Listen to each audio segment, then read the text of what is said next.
नमस्कार दोस्तों, मीना बुटीक में आपका हार्दिक स्वागत है। दोस्तों, अगर किसी का चेस्ट बहुत ज़्यादा हैवी हो, आर्म होल बहुत पतले हो और बाइसेप भी बहुत पतली हो, तो इस चीज़ की कटिंग हम परफेक्टली तरीके से कैसे करें, ये बहुत सारे लोगों के साथ समस्या आती है। आज इस समस्या का मैं आपको पूरी तरीके से हल बताने वाला हूं, तो वीडियो आप पूरा देखें तो अच्छी तरीके से समझ में आएगा।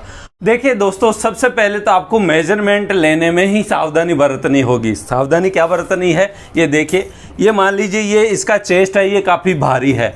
यहाँ पर ये आर्म होल है और ये बाइसेप है, तो हमें इसका जो आर्म होल की नाप करनी है इस तरीके से। ये जो आर्म होल है ये यहाँ से ले लें इसे और इस तरह से घुमाते हुए यहाँ तक ले लें, तो ये जो नाप हो जाएगी, ये देखिए इसकी मेरी 15 इंच आ रही है, 15 इंच। ऐसे ही करके बाइसेप जो आपकी यहाँ पर आएगी जो गोलाई, उसकी भी एक बार नाप ले ले। अगर परफेक्टली कटिंग चाहिए, परफेक्टली फिटिंग का आस्तीन चाहिए, तो ये दो चीज़ हैं, इसकी नाप आपको ज़रूर से कर लेनी है। और एक चीज़, क्योंकि ये चीज़ पतली होगी तो अपर चेस्ट, यहाँ चेस्ट भारी है तो ये चीज़ भी थोड़ा सा चेस्ट भारी होता, थोड़ा नीचे आ जाता है, तो अपर चेस्ट इसे बोलते हैं ये चीज़। इसकी भी आपको एक बार नाप ज़रूर से कर लेनी है, तो कि ताकि कटिंग करने में हमें बहुत आसानी हो जाएगी। तो ये हमने नाप कर ली है। अब इसके अकॉर्डिंग मैं आपको कटिंग करना बताऊंगा। ये देखिए, ये किचन एप्रन है, इसका भी मेरा वीडियो है, अगर आपने नहीं देखा हो तो देख सकते हैं। ये टसल्स है ब्लाउज़ के लिए, लहंगे के लिए, इसका भी मेरा वीडियो है, अगर आपने नहीं देखे हो तो देख सकते हैं। ये देखिए दोस्तों, ये मेरा कुर्ता मान लीजिए या ब्लाउज मान लीजिए, इसे मैंने डबल फोल्ड इस तरीके से कर लिया है। ये मेरा सेंटर हो गया। अब यहाँ पर दो बातों का विशेष ध्यान रखना है। या तो आपका गला, बैक का गला डीप नेक है तो उसकी कटिंग हम अलग तरीके से कटिंग करेंगे, या यहाँ पर बैक का गला नॉर्मली है या कॉलर वाला है तो उसका फॉर्मूला हम अलग तरीके से कटिंग करने वाले हैं। तो सबसे पहले देख लेते हैं कि हमारा जो गला अगर 6 इंच प्लस में हम रखते हैं तो इसकी कटिंग कैसे करें। मान लीजिए बैक का गला डीप 6 इंच है, तो हम इसकी कटिंग कैसे करें। यहाँ पर आप सीधी लाइन ड्रॉ कर लीजिए। यहाँ पर हम लगाएंगे निशान 3.25 इंच पर, ये 3.25 इंच पर, और यहाँ पर हम 6 इंच पर एक निशान लगाने वाले हैं। ठीक है, 6 इंच प्लस में डीप है तो 6 इंच हम एक निशान ये लगाने वाले हैं। और इनका जो टक्स पॉइंट है करीबन 10.5, 11, 48 साइज। यहाँ पर मैं बता दूँ, यहाँ पर मैं 48 साइज का कटिंग करना बता रहा हूँ। इसका 48 साइज चेस्ट है और आर्म होल इसका है 15 इंच और बाइसेप इसकी जो है ये वाली 13 इंच हम रखने वाले हैं। तो इस तरीके से कटिंग कर रहे हैं। ठीक है, तो यहाँ पर इसका पॉइंट करीबन 10, 10.5, 11 इंच तक के आसपास आता है।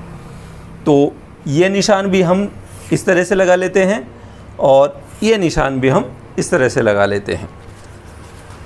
अब हमारा जो 48 साइज इसकी प्लस में है, अगर डीप गला है 6 इंच प्लस में, अगर 6 इंच प्लस में जैसे 8, 9, 10, तो हम इसमें यहाँ पर इस चीज़ में कोई लूजिंग नहीं देने वाले हैं। अगर 6, 7 इंच तक है तो हम 1 इंच, 2 इंच तक लूजिंग दे सकते हैं। तो हमारा 6 इंच है तो हम इसमें 2 इंच की लूजिंग लगा सकते हैं। तो 48 और 2 50, 50 का 4th पार्ट यहाँ पर हम लगाने वाले हैं। तो 12 चौके 48 और 2 50, यानी 12.5 इंच पर हमारा ये निशान आएगा। ये तो चेस्ट का कैलकुलेशन हो गया। ठीक है, और ये निशान हम यहाँ पर खींच लेते हैं।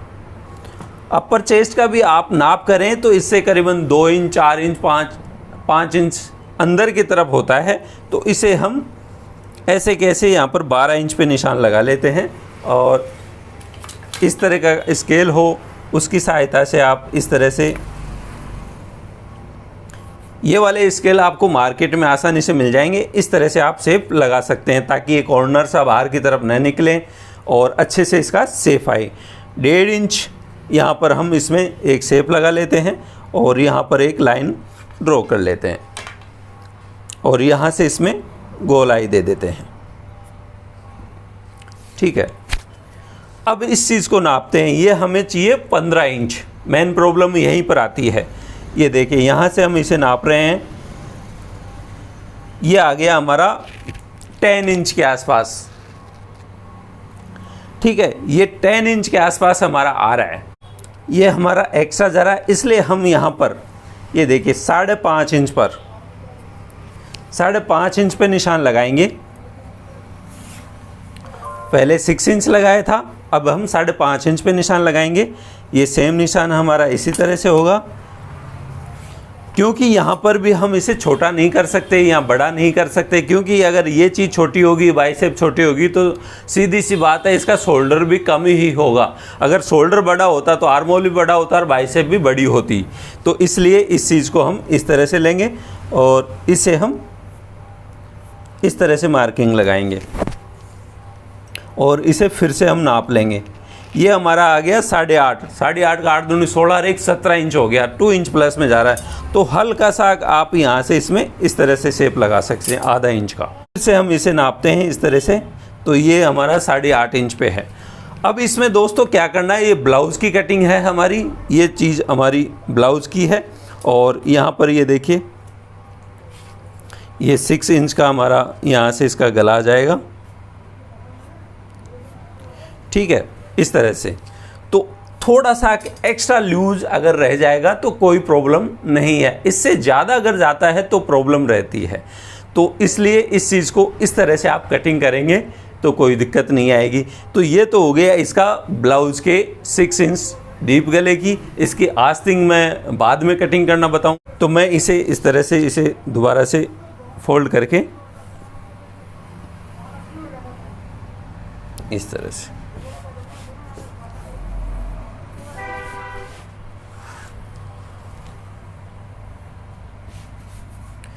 अब मान लीजिए मेरा जो ब्लाउज या सूट है वो नॉर्मली नेक का है या कॉलर का है, उसके लिए कैसे कटिंग करेंगे। उसके लिए जितना भी आपका शोल्डर है उसका 1/2 करना है। जैसे 16 इंच शोल्डर मान लेते हैं तो 8 का आधा इंच यहाँ पर 8.5 इंच पे एक निशान लगा लेते हैं।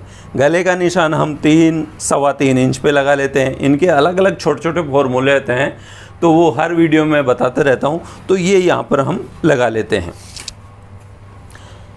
अब यहाँ पर हम जो हमारा चेस्ट है इसका 48 इंच, उसका जो है 5th पार्ट 5वां हिस्सा यहाँ पर लगाएंगे। तो 48 का 9 पंजे 45, करीबन 9.5 इंच के आसपास यहाँ पर आता है। और ये 10 साढ़े 10 इंच 11 इंच का जो चेस्ट है वो आता है, इसका फुल चेस्ट बस्टा वाला हिस्सा आता है यहाँ पर। तो ये लीजिए, और ये लाइन भी हम ड्रॉ कर लेते हैं। और इसमें हम करीबन 1 इंच का शेप देंगे इस तरह से। ये 1 इंच का हम इसमें शेप लगा लेंगे इस तरह से, ठीक है। और 1 इंच इस तरफ इसमें शेप ले लेंगे, 1 इंच सबका अलग अलग। यहाँ की भी नाप होती है, फ्रंट की भी, अपर चेस्ट की भी, वो नाप ले, प्लस उसमें आधा इंच रख ले। जितनी भी आप आ रही है, जैसे 16 आ रही है तो 8 कर लिया, 8 का यहाँ पर 8.5 इंच पे निशान लगा लिया। 15 आ रहा है तो 7.5 प्लस आधा इंच दबाव का तो 8 पे लगा लिया। इस तरह से इस चीज़ की नाप होती है, जो हमारा नाप होता है उसकी, ठीक है। और यहाँ पर हम इस पे 12.5 पे वही जो नाप लगाया था पिछली बार, वो वाला नाप लगा लेते हैं। इसे हम थोड़ा सा अंदर की तरफ ले लेते हैं और इसे हम घुमा लेते हैं। ये तो हमारा फ्रंट पार्ट, बैक पार्ट हो जाएगा। और ये जो हम अंदर की तरफ लगाएंगे ये वाला हमारा हो जाएगा फ्रंट पार्ट, ये बैक और ये फ्रंट पार्ट। अब इसे नाप लेंगे। फॉर्मूला तो हमारा ये इसका बोलता है परफेक्टली तरीके से 5th पार्ट के अकॉर्डिंग लगाते हैं, मगर ये बड़ा हो जाए तो उससे क्या करें, इस तरह से इसे नापेंगे। तो ये हमारा 11 यानी 11 दूनी 22 इंच, यानी कि ये हमारा जो 5 और 2 7 इंच के आसपास हमारा मुड्डा एक्स्ट्रा जा रहा है, ठीक है। ये नॉर्मली नेक ये इतना सा यहाँ कॉलर वाले की बात कर रहा हूँ। अब हमें क्या करना है, इसे हम 9.5 के बजाय हम इसे 8 इंच पे निशान लगा लेते हैं यहाँ पर। ये कटिंग करने से पहले आपको ये चीज़ करना है, एक बार देख लेना है, ताकि हमारा जो है बिगड़े ना। यहाँ पर हो जाएगा और इसे हम इस तरह से घुमा लेंगे और ये वाला इस तरह से घुमा लेंगे। ये वाले निशान हमारे ख़राब हो जाएंगे इस तरह से। और फिर से हम इसे नापेंगे यहाँ से। ये आ गया हमारा 9.5, 9 दूनी 18 और 1 19, यानी 3 इंच हमारा एक्स्ट्रा जा रहा है, 3 इंच हमारा एक्स्ट्रा जा रहा है। ठीक है, इस चीज़ में अब हमारा 2 इंच ब्लाउज में एक्स्ट्रा जा रहा था, हमारा जो डीप गला था, सूट था, और नॉर्मली नेक है इसका, कॉलर वाला है, इसमें 2 से 3 इंच हमारा ये एक्स्ट्रा जा रहा है 8 इंच के अकॉर्डिंग। ठीक है, इतना ही हमें रखना है, इसका ज़्यादा नहीं रखना है। अगर थोड़ा सा हम ऊपर और 7.5 भी लेते हैं, 7.5 भी लेते हैं तो भी कोई दिक्कत नहीं है इसमें, इतना कर लेते हैं इसे। 7.5 में भी कोई फ़र्क नहीं पड़ेगा, थोड़ा सा फ़र्क पड़ेगा, हल्का सा। ठीक है, अब हमारा जो मेन कैलकुलेशन, मेन कटिंग तो फॉर्मूला ये हो गया कि आपका अगर जो 5th पार्ट के फॉर्मूले से ज़्यादा जाता है तो आप इसे ऊपर रख लें। यहाँ वाला शेप थोड़ा सा अच्छी तरीके से लगाएं, यहाँ अगर पाइपिंग लगाएंगे वो भी अच्छी तरीके से आपको लगानी पड़ेगी। ये तो चीज़ ये हो गई। अब आपको सिलाई में, जैसे हम अभी आस्तीन कटिंग करना और बताऊँगा साथ में, सिलाई करते वक्त यहाँ से, ये देखिए, यहाँ से यहाँ तक आस्तीन का जो मुड्ढा होगा, आस्तीन की जो यहाँ वाली कटिंग होगी, उसे आपको थोड़ी सी खींच कर लगानी पड़ेगी ताकि ये जो कपड़ा है बाहर की तरफ न जाए, और इस चीज़ को थोड़ा सा 1-आधा इंच कवर कर ले ताकि आपका सूट परफेक्टली फिटिंग बैठे। तो इस चीज़ का भी विशेष ध्यान आपको रखना है। और कॉलर वाले में तो हम इसमें, जैसे कॉलर वाला है तो उसमें 1.5 इंच तक भी इसे डाउन कर सकते हैं, बिना कॉलर वाला है तो 1-1.25 इंच तक इसे डाउन कर सकते हैं। तो इस तरह से ये कवर हो जाता है। तो मुझे उम्मीद है कि ये थोड़ा सा आपको समझ में आ रहा होगा। इसके आस्तीन कटिंग करना और मैं बता देता हूँ। अब इसके आस्तीन कटिंग करना बताता हूँ। ये देखिए, मैंने इसे डबल फोल्ड कर लिया है। आस्तीन की लंबाई आपकी जो भी है वो उतनी रख लें। यहाँ पर दबाव का निशान 1/2 इंच, और जो भी आपकी आस्तीन की आ रही है 10 इंच पे एक्स्ट्रा मार्जिन रख के ले लें। ठीक है, पहला निशान यहाँ पर लगाएंगे। ये हम लगाते हैं चेस्ट का 12वां हिस्सा। ठीक है, तो 48 है तो 12 चौके 48 हमारा 4 इंच पे हमारा निशान आता है। यहाँ पर एक निशान खींच लेते हैं सीधा सीधा, और ये हमारा आ जाएगा फोल्डिंग का। अब इस मार्किंग के ऊपर हम निशान लगाते हैं चेस्ट का 5वां हिस्सा। तो चेस्ट का 5वां हिस्सा था हमारा 48 का, तो वही 9.5 इंच के आसपास आता है। ठीक है, और इस निशान को हम मिला लेते हैं यहाँ से।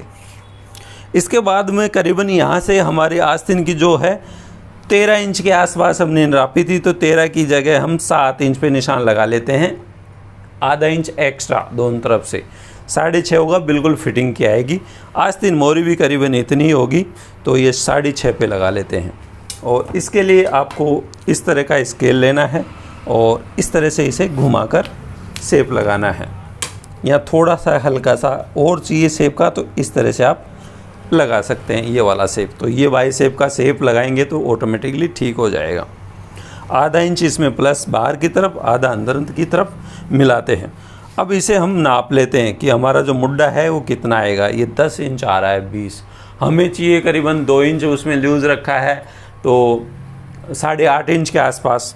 तो इसमें हम क्या करेंगे, इस 4 इंच की बजाय हम इसे 5 इंच पे निशान लगाएंगे और यहाँ पर एक लाइन ड्रॉ करेंगे, और इस 9.5 की जगह हम यहाँ पर 8.5 इंच पे निशान लगाएंगे। 8 इंच पे निशान लगाएंगे और इसे मार्किंग को हम इस तरह से मिलाएंगे। तो ये देखिए, ये शेप भी हमारा मिल रहा है, और इस शेप को हम यहाँ से ले लेंगे, और वही इस दोनों की दूरी को 20 सेंटर यहाँ करना है, 1/2 इंच बाहर की तरफ, 1/2 इंच अंदर की तरफ, और इसे हम मिलाते हुए ये हो जाएगा बैक पार्ट, और यहाँ से लेकर चलेंगे ये हो जाएगा हमारा अंदर वाला पार्ट, और इसे हम नाप लेंगे। तो ये हमारा 8.5 इंच के आसपास और 9 इंच के आसपास, मतलब जो हमारा इसमें हमने कटिंग किया था मुड्ढा, उसके अकॉर्डिंग हमारे परफेक्टली तरीके से आ जाएगा। और एक्स्ट्रा यहाँ पर जो भी आप कपड़ा एक्स्ट्रा रखना चाहते हैं वो रख सकते हैं। कटिंग करके मैं दिखा देता हूँ इसकी।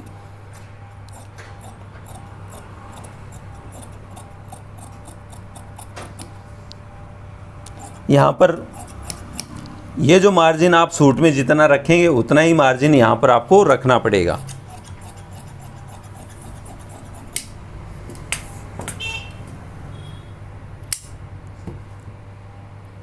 यहाँ से आप थोड़ा सा ऐसे रखें, बैक साइड में से गुटका लगाएं और यहाँ से इसमें इस तरह से लेते हुए इस तरह से आपको डीप कटिंग देनी है और इसे हम लगा देंगे फ्रंट वाला पार्ट।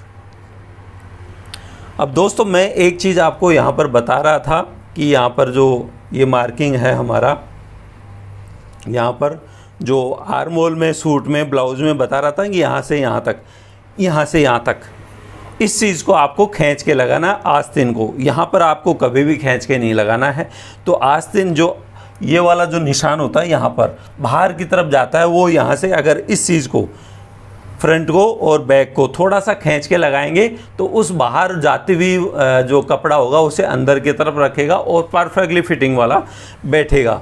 तो इस तरह से आप आस्तीन की और सूट की, ब्लाउज़ की, बड़े चेस्ट में जिनका कम आर्म होल होता है, बाइसेप कम होती है, इस तरह से आप दोबारा मार्किंग लगाकर कटिंग कर सकते हैं। उम्मीद करता हूँ ये छोटी सी जानकारी बहुत अच्छी लगी होगी। आप कहाँ से देख रहे हैं हमें और हमारा यह प्रयास आपको कैसा लगा हमें ज़रूर से तो आज के लिए बस इतना ही दोस्तों। कल फिर मिलूँगा एक नई इन्फॉर्मेशन, नए वीडियो के साथ। तब तक हमारे साथ बने रहें। धन्यवाद।